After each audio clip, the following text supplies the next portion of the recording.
This podcast is brought to you by Free Buddhist Audio, the Dharma for your life. Our work is funded entirely by donations from our generous listeners.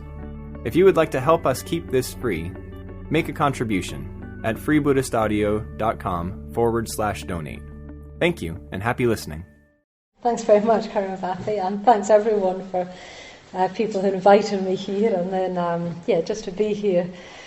It's very, very nice. And yes, as Karen Vafi said, I was here. The last time I was in Bristol was 10 years ago, not far from here, when we lived in that community doing that Coroner appeal.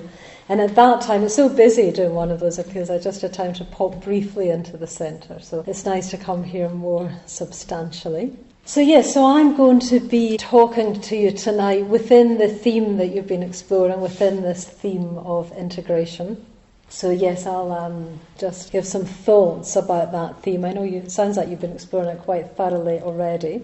Well, I thought I'd start with the Buddha, which is, almost a good place to start. Yeah, so we've got, two images of the Buddha on the shrine. We've got this meditating Buddha, and then we've got the archetypal blue Buddha, Akshobhya, on the shrine. And, who is the Buddha? Maybe it's a good question to start. Who is the Buddha? So the Buddha, as you know, was born a human being just like us, and then realised this state. If you can't really call it a state, realised this way of being that we call enlightenment.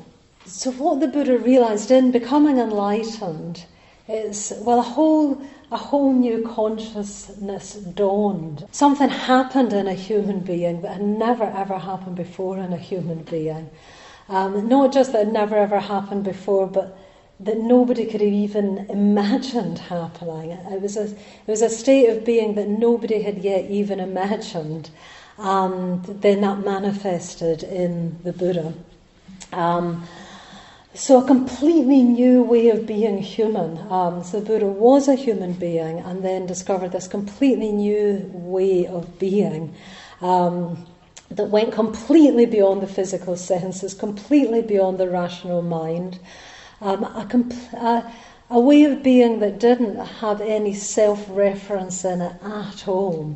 So for a Buddha, for an enlightened being, maybe start the other way. For unenlightened beings, for us, if we're unenlightened, every state of mind, no matter how lofty we experience while we're unenlightened, sooner or later comes back to what's in it for me.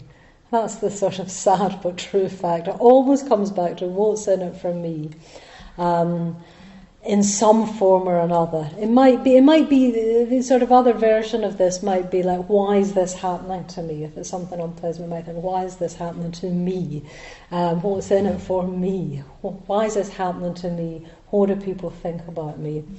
I don't know, do people recognise those states of mind? Yeah. So sooner or later, sometimes sooner it comes back to that, sometimes all too soon. Sometimes that can be attenuated for a while. Say we're on retreat, or we've been meditating a bit, or we're just in contact with beauty or in contact with generosity. It might be attenuated for a bit, but then sooner or later it comes back to, like on a bit of elastic, what's in it for me? For a Buddha, for an enlightened being, that doesn't happen anymore. It's like the elastic's broken.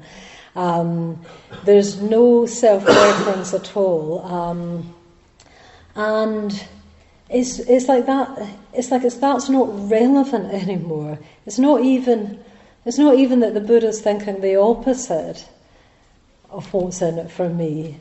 That's completely irrelevant. And something completely new has come into me. That doesn't mean it's a full stop. Sometimes it can be hard to imagine life without craving or ill will. But when one is free from that, there's just this flow of energy. So it's not nothing. And that's why. Well, that's why the figures of the Buddha are depicted as very beautiful, very luminous, very bright. That's why we have the word enlightenment, actually, this light source, this source of light. Yeah. So that's what the Buddhist life is lived for. That's what the Buddhist life is lived for, is to be completely free of that self-reference, what's in it for me. And then when one is free of that, you can be a force for good in the world. Until you're free of that, you can't completely be a force for good in the world. You can try your best, but to the extent that you're not free of self-clinging, to that extent you can't completely be a force for good in the world. Don't wait till then, though, to try, and just, keep trying to be a force for good in the world. But you need both those things. You need to be trying to be a force for good in the world and to be freeing. We all need to be freeing ourselves of that self-clinging. But how we're going to do that is the difficulty, because that self-clinging is just part and parcel of being human. This isn't a moral issue, really. It's an existential issue. That comes with the territory of being a human being, that what's in it for me. We're not sort of judged for that. Buddhism or the Buddha would never judge us for that. That's just what it's like to be alive, unenlightened. But what the Buddha showed us is there's a different way of being alive, a much more free way. The thing is, we can't think ourselves to that. So when we're thinking of, how can I do that? We can't think our way to it. And also, even perhaps deeper, more mysterious, is it's not something added on to us. Enlightenment isn't something that we add on to us. Bhante Sangharakshita, my own teacher, he says, our practice is not to fill ourselves with profound and precious teachings, but to make ourselves fit to receive them. So enlightenment isn't something we add on to ourselves. What we can do though with Buddhist practice, with Dharma practice, is try to create a fit mind, a fit mind for wisdom, even enlightenment. We try and work on creating a fit mind. That's the first thing to do. And when I say fit mind, it's kind of fit in all senses of the word. It's quite multifaceted, the word fit, that little word, because it means it means a suitable mind. So fit mind means a suitable mind. So we use the word fit in that way, don't we? I don't know, this water's fit for drinking or unfit for drinking, as the case may be. So a fit mind is a suitable mind. It's a mind that's prepared and ready, like we have sort of fit for action, don't we? So it's a mind that's prepared and ready, and it's a mind that's healthy. It's a mind that's healthy. So we need a fit mind. If we want to embark on this Dharma life proper, and with this vision of enlightenment, we need to create a fit mind in order to embark on that. So we need a fit mind for enlightenment. We kind of need enlightenment for a fit mind, I think. I was just thinking about this more recently, that if we don't have that vision of enlightenment, well, I don't know, I hope I'm allowed to say this. I was thinking of something like a topic like integration. If we don't have the vision of enlightenment, something like integration, it's a bit sort of worthy, isn't it? Or even a bit boring in a way, if I'm allowed to say that. If we're not doing it for something, enlightenment gives us a reason to start off and to start this first great stage of the path, integration. I've been slightly provocative saying it's boring. Maybe it's really interesting, but I just thought, I was going as far to think this morning, I thought, no person really should be interested in integration for its own sake, not really. Not if you're really a sort of, I don't know, if you're a sort of alive kind of vigorous person, don't be interested in integration for its own sake, Otherwise you'll just end up a kind of neat, tidy person. We don't really want that, Only be interested in integration I think, if you're interested in enlightenment. That gives it a reason. Yeah, otherwise, I don't know, just go wild or something, But if you're interested in enlightenment, then be interested in integration, yeah? So there's my, you can always argue with me later when there's questions. But so we need a fit mind for enlightenment, but we need this vision of enlightenment, I think, to make the practices that we do, all the meditations we do, the mindfulness of breathing, the metta-bhavana, the practice of ethics, we need the vision of enlightenment to make them make sense. Otherwise, well, if we practice ethics, we'll end up as nice, good people. That's possibly preferable to being bad, unnice people. Only possibly preferable. And meditation will make us kind of calm, kind of mindful people, But I think that's not a very good vision of a human life, to be nice and calm, We want to actually be enlightened, and that's... we want this new kind of mind that's, this completely new, free mind. So that's why we're practicing integration. Okay, so that's my starter. So that's by way of introduction to the talk and the theme. I wanted to move on now, and I wanted to talk. I wanted to use an image. We've just celebrated Parinirvana Day. I think last week at your Sangha night you had an enactment even of some of the Parinirvana Sutta. Parinirvana, of course, is the passing away of the Buddha. And the Parinirvana Sutta is a long sutta. It's a long story about the last days of the Buddha. And I think you had an enactment of the first part of that. So in this talk, because we're in the proximity of Parinirvana Day, it was just last week, I thought I'd use a few images from that time because I've been dwelling with them. So the Buddha is, by the time of his parinirvana, his final passing away, he's an old man. He's in his 80s. His body is all broken. He says it's like an old cart held together by pieces of rope. And he's doing a final tour. And he comes to his final resting place, and it's in the sal tree wood. So I'm not quite sure what sal trees are, but I think they're very tall and willowy and have beautiful leaves and blossoms. He comes to a sal tree forest, and there's a stone couch, and he lies down. And you'll have seen probably images of the Buddha lying down in that lion's position, where he's just lying on his side. So that's him about to pass away, about to go into parinirvana. Parinirvana, by the way, means nirvana without remainder. So it's actually a celebration, the Buddha's passing away, because it's the final supreme nirvana. Anyway, he's between these two sal trees, and as soon as he lies down, unseasonably they come into blossom, and the blossoms rain down on the Buddha. So the blossoms rain down on him in homage to him, in worship. The blossoms themselves are paying homage to the Buddha lying there.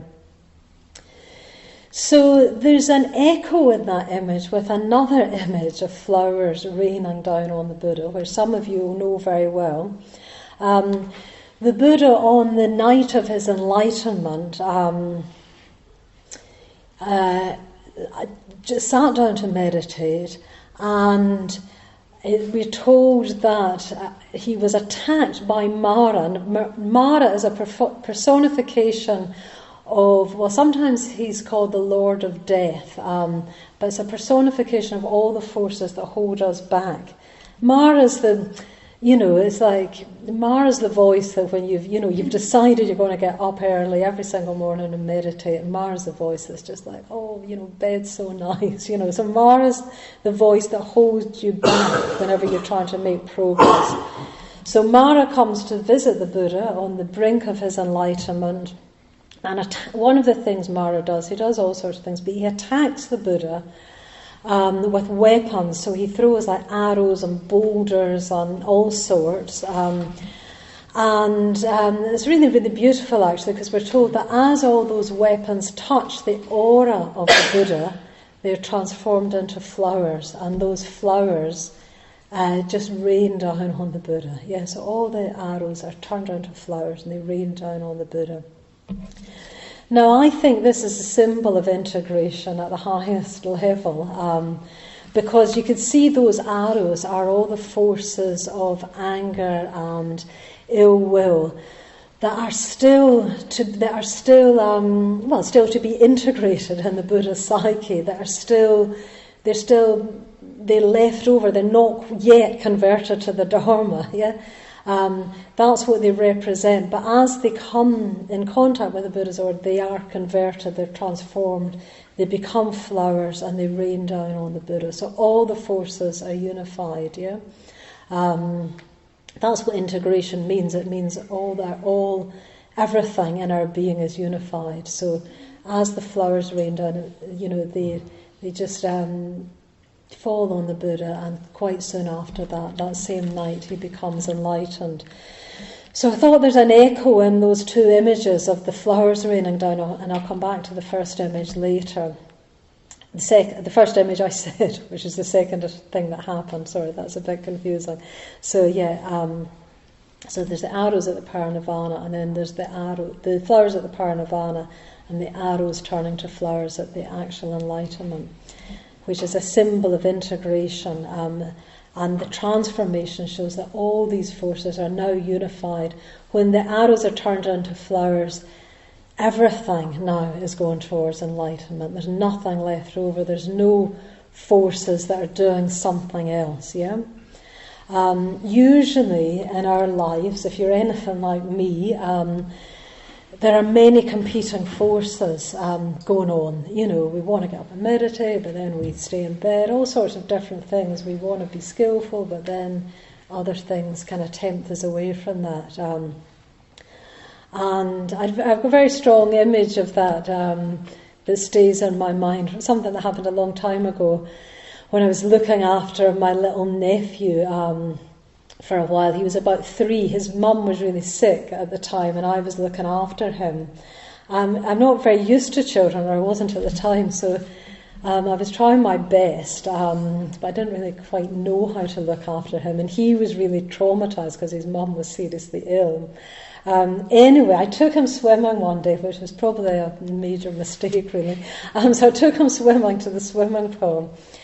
And we were both in the water, just in the shallow end, obviously. We were both in the water. We were probably quite deep for him because he was only 3. And I must have done something. I don't know what I did. I must have upset him in some way. And what I remember is this tragic little incident is because I'd upset him, he was trying to fight me. So he was trying to kick me and push me away. But of course he couldn't swim, so he also was trying to grab onto me at the same time. So it was just such a sort of tragic thing. So you had this simultaneous him, sort of hating me, but needing me at the same time. So he was both pushing me and pulling me. Like he didn't know what to do at first, he would push and then he would grab me. And I did reflect on that, because I thought, that's what we're all like all the time, really. We're just pushing and pulling, we both want things and we don't want at the same time. We want to meditate and go deeper, but we're sort of addicted to the surface of our minds, so we're constantly ricocheting, just like he was. So mostly we are not integrated. So yes, just keeping with this image of the Buddha on the brink of enlightenment and the arrows turning into flowers. Well, where did those arrows come from? So what we say is they came from Mara, as I've explained. They came from Mara, this personification of these holding back forces. Why did Mara get interested, though? Why did Mara get interested? So Mara got interested, I think, because just before that, the Buddha had made his great vow. So when the Buddha had this whole epic journey to getting to this point, which there isn't time to tell that whole story now, but he tried all different things, and then finally he just sat beneath this tree, which became the Bodhi tree, and he made his great vow, and he said something like, flesh may wither away, blood may dry up, but I'm not going to move from this spot until I've realised enlightenment. He didn't even know what enlightenment was, but that was what he did. So that was like a sort of lion's roar of a vow. He made this great vow. A vow, very, very serious thing to make. In our own tradition, we only really make vows. Well, we can make some smaller vows, but the real main vow we make in our tradition is at ordination. At ordination, we take a vow. We make a vow, and that vow is witnessed by others. We make a vow, and that vow is that we're going to centre our lives around the three jewels, that they are going to be the integrating factor for us, the three jewels, the Buddha, the Dharma and Sangha. And you could say that ordination training, it takes a long time to be ready for ordination. There's a lot of training involved, and that training, if you to sum it up, you could say that training is to ready oneself to be able to take a vow, to take a solemn, lifelong vow. That's what we're doing when we get ordained. So it's a very, very serious thing to make a vow. So the Buddha made this vow, this absolutely blood-curdling almost vow, that he was going to get enlightenment or die trying. That's really what it is. So very, very serious vow. And that on making that vow, the forces of Mara were called up, yeah? And on making that vow, it was like, you could say Mara, even to say got interested is a bit too weak. It's like Mara heard that vow and was like, oh, we'll see about that. Mara was called into being. If the Buddha had just said, oh, there's a nice looking tree, I'll just sit down there and see what happens, sort of thing, I don't think Mara would have got very interested, yeah? And I don't think the Buddha would have got enlightened, yeah? If the Buddha just said, okay, I'll just sit down here and watch my mind for a bit and kind of go with the flow and see what happens, Mara wouldn't have got interested. Mara got interested because of the vow, yeah?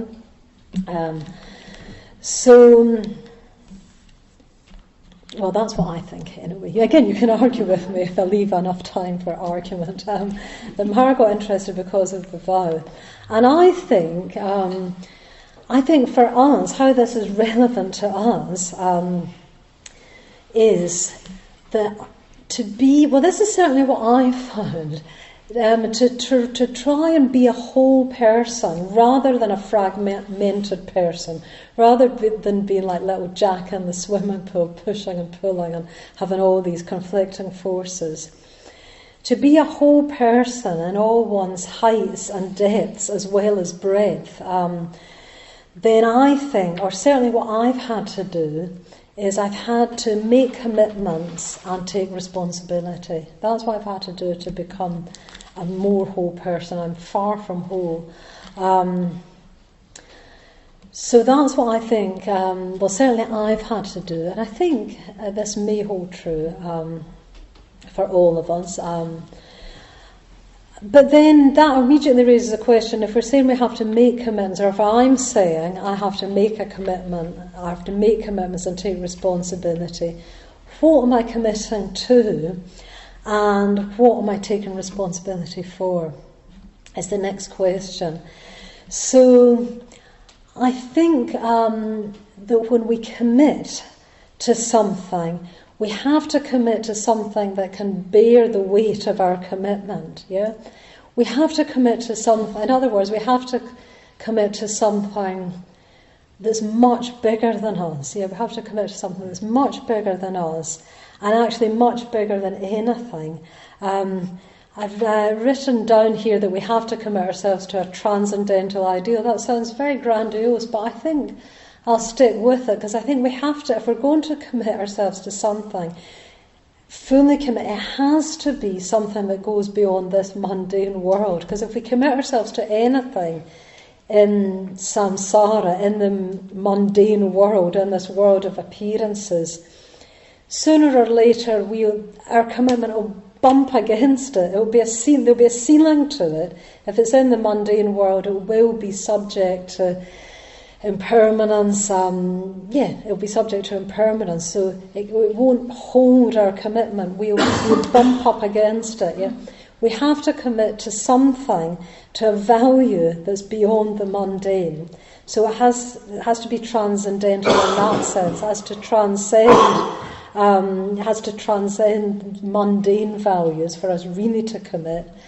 And I think it has to be transcendental in the sense that it kind of has to transcend itself as well. It has to be limitless. Well, I think that's certainly what I found in my own experience. It only works to commit myself to something that hasn't, in a way that's receding away from me, but in a positive way, where there's always further to go, where there's always more to commit. Otherwise, one will bump up against it. Your commitment won't be able to keep going. There'll be just this ceiling to it. So I think, in any human life, whether it's a Buddhist life or not, I think the art is to look for something to commit to that is a value that's certainly beyond ourselves, but also that's limitless. So, we might look for a value like truth or beauty or love, something that there's always more. There's always more. That's what I mean by a transcendental ideal. Of course, for Buddhists, we commit ourselves to the three jewels, the Buddha, the Dharma, and Sangha, but we commit ourselves to them as these transcendental ideals. So that's what we commit to. And then what do we take responsibility for, or what do I take responsibility for? So I think responsibility is always in relation to other people. But what I want to quickly say is we're not taking responsibility for other people. You can't take responsibility for other people, just as no one can take responsibility for you. But we take responsibility in relation to other people. And again, certainly, maybe it's, I was going to say maybe it's just me. I don't think it can just be me, but certainly the path of responsibility, the path of trying to take a bit more responsibility has been something that I found I can integrate around. Integration doesn't just happen sort of in the abstract, as it were. We integrate around something. So I just thought I'd share a personal example of this with you,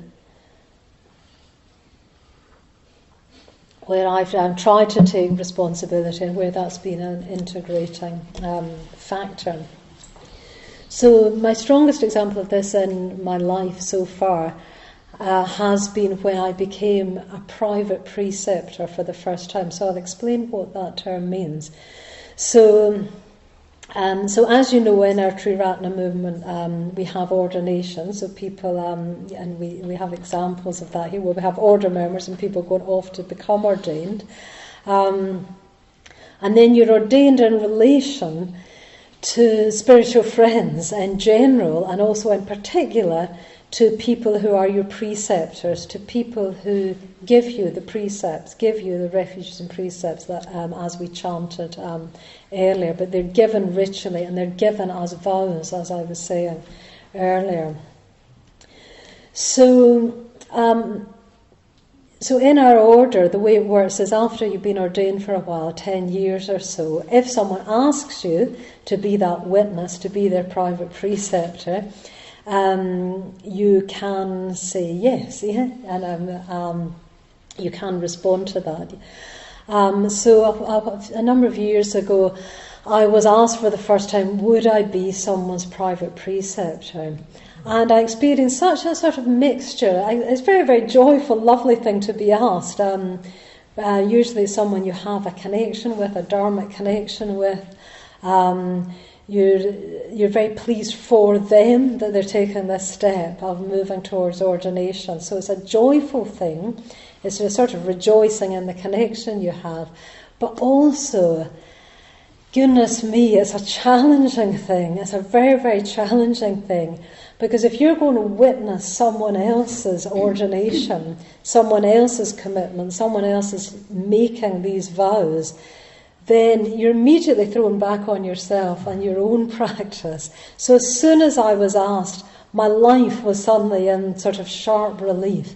And what I saw immediately was the parts of my life where I wasn't living up to my Buddhist ideals. They were thrown into focus very, very strongly. And they were thrown into focus, I think, because I was now in relation to someone else. It wasn't just about me anymore.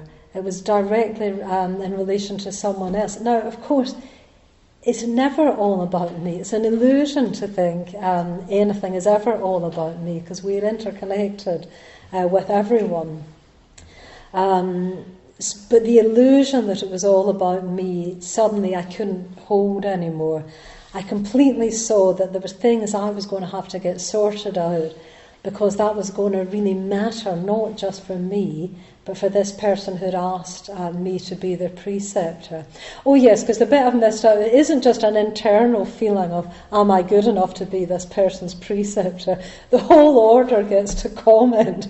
Every single order member gets invited to, if they want to say whether you're a suitable person or not. Yeah, whole order, 2,000 people, if they want to, get to say that. Luckily, they don't all have an opinion, but quite a lot of them do, actually. So so it's not just an internal thing, the whole order.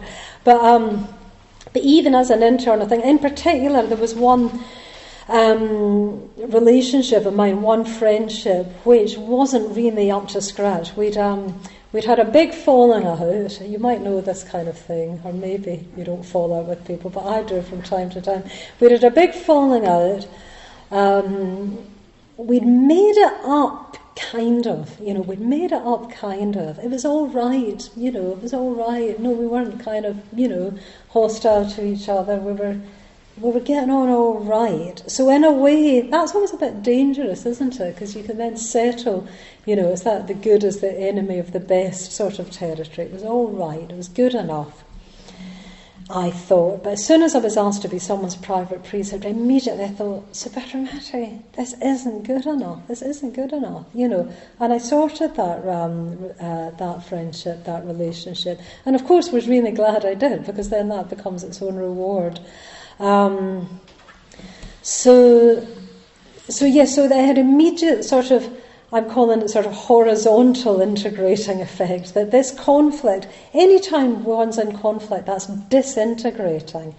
You can't be you're not integrated to the extent you're in conflict, because that, by its nature, is disintegrating. All unskillful and mental states are forces of disintegration.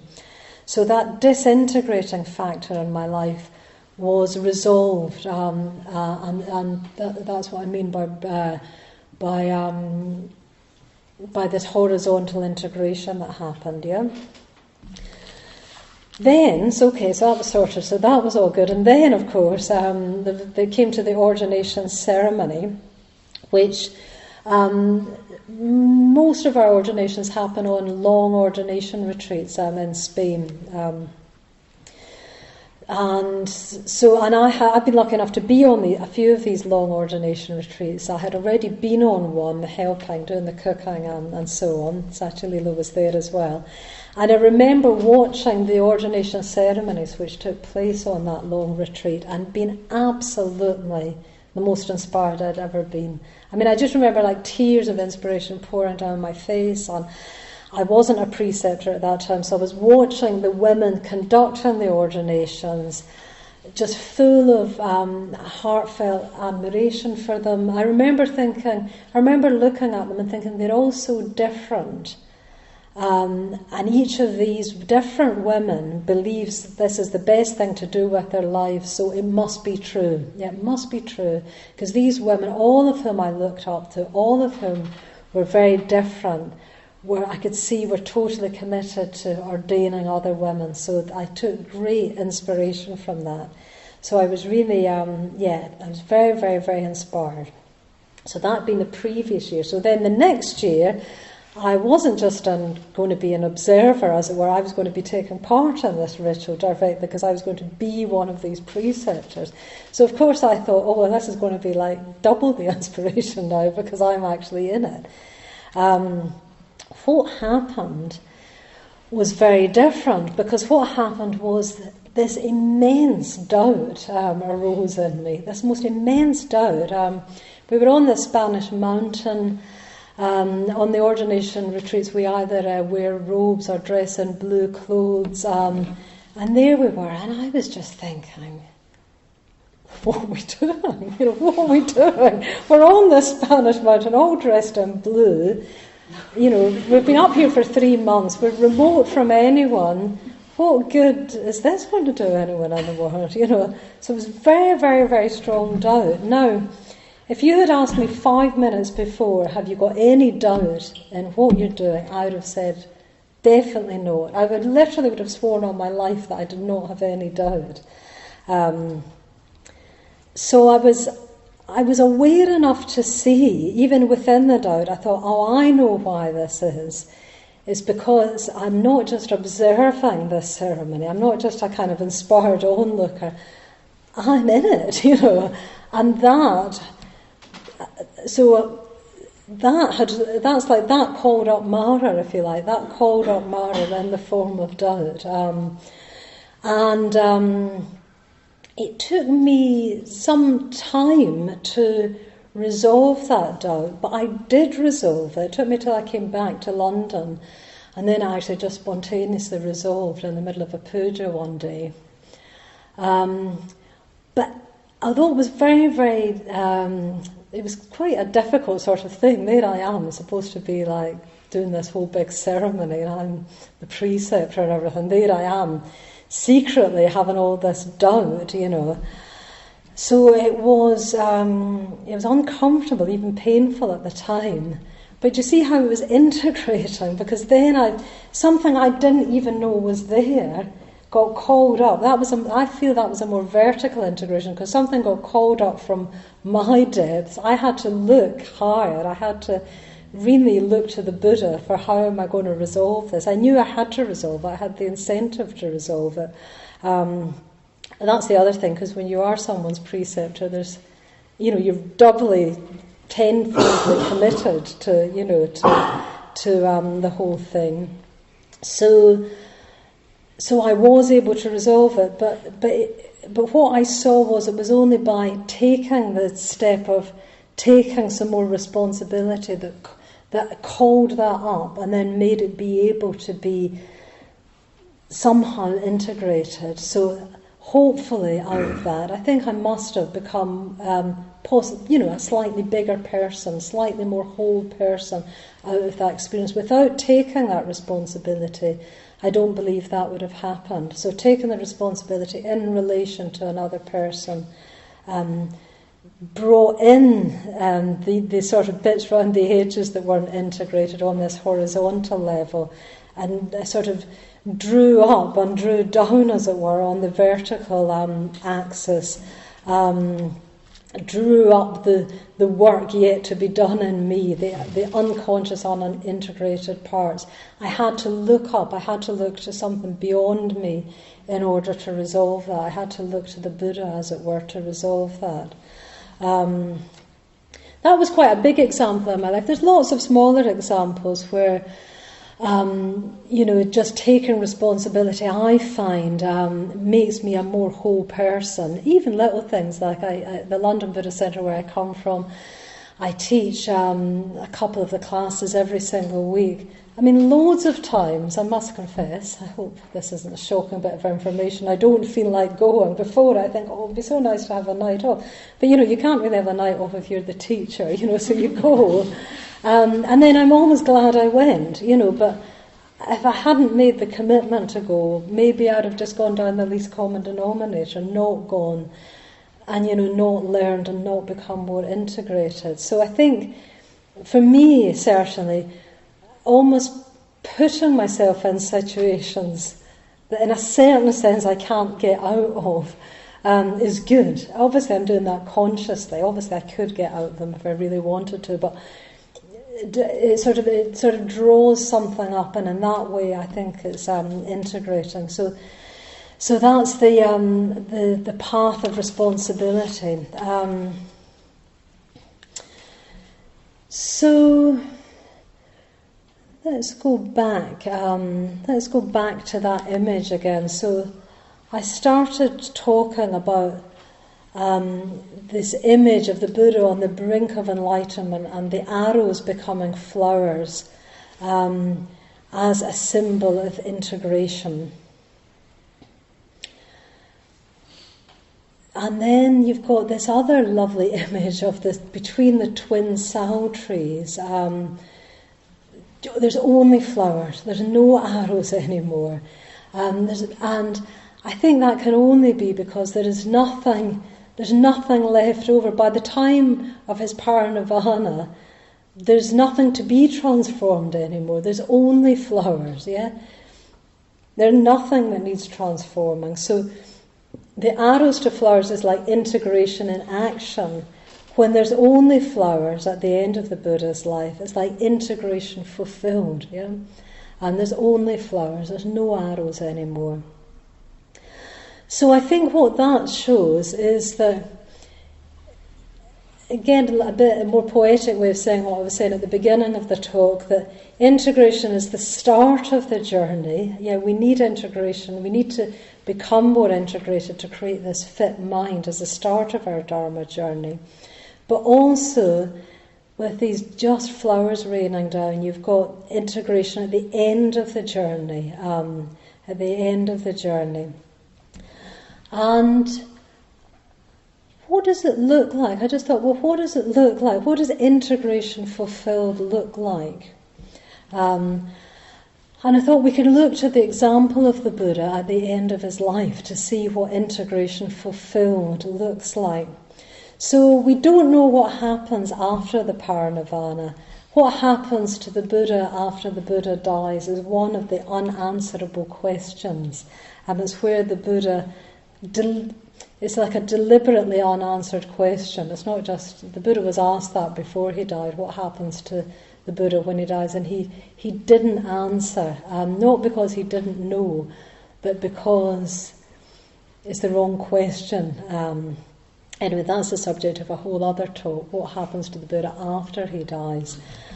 We don't know, nobody knows what happens to the Buddha after the parinirvana, but we do know what happens just before, because we have in the Parinirvana Sutta the document of this final journey. So, in the Buddha's last tour, he has lots and lots of encounters with different people, and I'm just going to tell you about a few. So, already ill, already knowing that he's going to pass away, he's making his last journey. And on that last journey, he meets Kunda, the silversmith. And Kunda's a disciple, and Kunda wants to offer a meal to the whole assembly. That was very common. And the Buddha accepts the meal. But the Buddha knows that there's something in that meal that is indigestible. And so he says to Kunda, he says, Kunda, that one thing, don't give that to the other monks, just give that to me. And then when I've eaten some of it, just bury the rest of it. So he makes sure none of the other monks eat this indigestible part. And he, the Buddha, does eat it. He's the only one that eats it, and it does indeed make him very ill. In fact, it results in him having dysentery. And in fact, this meal is his last meal, because it's this dysentery that finally results in his last illness and his passing away. And the Buddha does the most lovely thing here. He realises that Kunda might feel bad, even guilty, for, well, giving the Buddha a meal, or kind of poisoning the Buddha, basically. So Kunda will think he's poisoned the Buddha by giving him this meal. And I don't want him to think that. So he sends a monk to go and say to Kunda not to feel bad about giving the Buddha his last meal.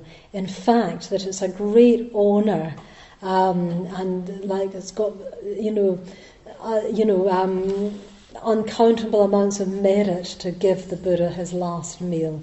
And it's got as much merit as giving the Buddha his last meal before his enlightenment, to give the Buddha his last meal before parinirvana. So you get this lovely, lovely thoughtfulness, just imagining what it would be like to be Kunda, and then sending the monk to tell him.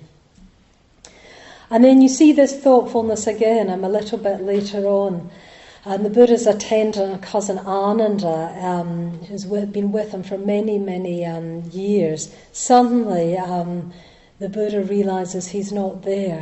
Where is he? By this time the Buddha's lying down on this stone couch, and Ananda's broken-hearted, and he's gone off and he's weeping. The Buddha calls Ananda to him, and he says, Ananda, don't weep. First he gives him a teaching. He said, I've told you, Ananda, all things are impermanent. Even the Buddha's body must pass away.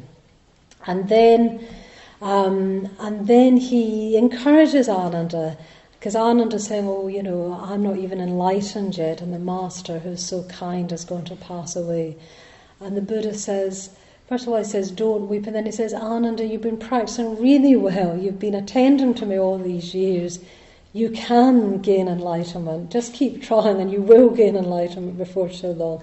And Ananda does.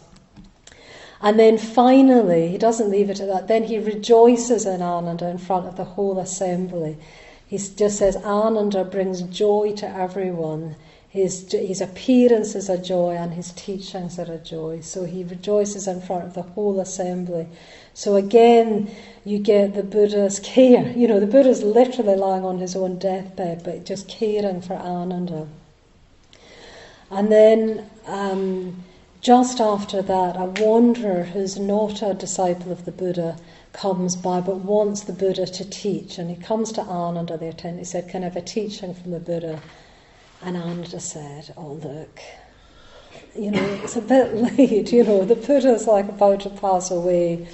You've just come too late, you can't have you have to go away. But the Buddha overhears and he says, no, send Subhadra to me. And Subhadra comes and, the Buddha says, send him to me. He says something like he's not a time waster, his questions are genuine. And Subhadra comes, and the Buddha not only teaches him, but actually ordains him. So he's the last disciple of the Buddha. He sees his potential. He sees that he's ready to learn. And then there's one more thing before the Buddha passes away. He wants to make sure there's no doubt left in the assembly. So he calls all the disciples and he asks them, he says, I'm about to pass away. He says, don't be left with any regrets. I always feel he sort of say, like, for heaven's sake, ask me now. Don't wish you'd ask me after I passed away. But the assembly is completely silent. And then the Buddha says again, has anyone got any doubts? Ask me now, don't be left by regrets. And the assembly is very silent. And then the Buddha does really the most lovely thing. He says something like, oh, maybe you're too shy to ask any questions. Maybe, I almost imagine him thinking, maybe the disciples think they'll look foolish or they'll ask a question that'll seem a bit foolish. He says, if you're too shy to ask a question in front of everyone, just whisper it to your friend and they'll ask for you. So lovely thing, isn't it? Lovely sort of thoughtfulness. But again, the assembly is completely silent, and so that means there's no doubt at all in the assembly of ordained people. Then the Buddha utters his final words, with mindfulness strive on, and passes into parinirvana. So I think if we want to look at what integration looks like in fulfillment, and if we look to these last hours, these last days of the Buddha, what we see is love. We just see love in its fullness, just that exquisite love that's got imagination. He imagines himself into the shoes of each of those people, of Kunda, the silversmith, of Ananda, of Subhadra, the last disciple, of the assembly, of monks. He imagines what it's like to be them. And that's what love is really, I think, is when we can really imagine ourselves in someone else's shoes.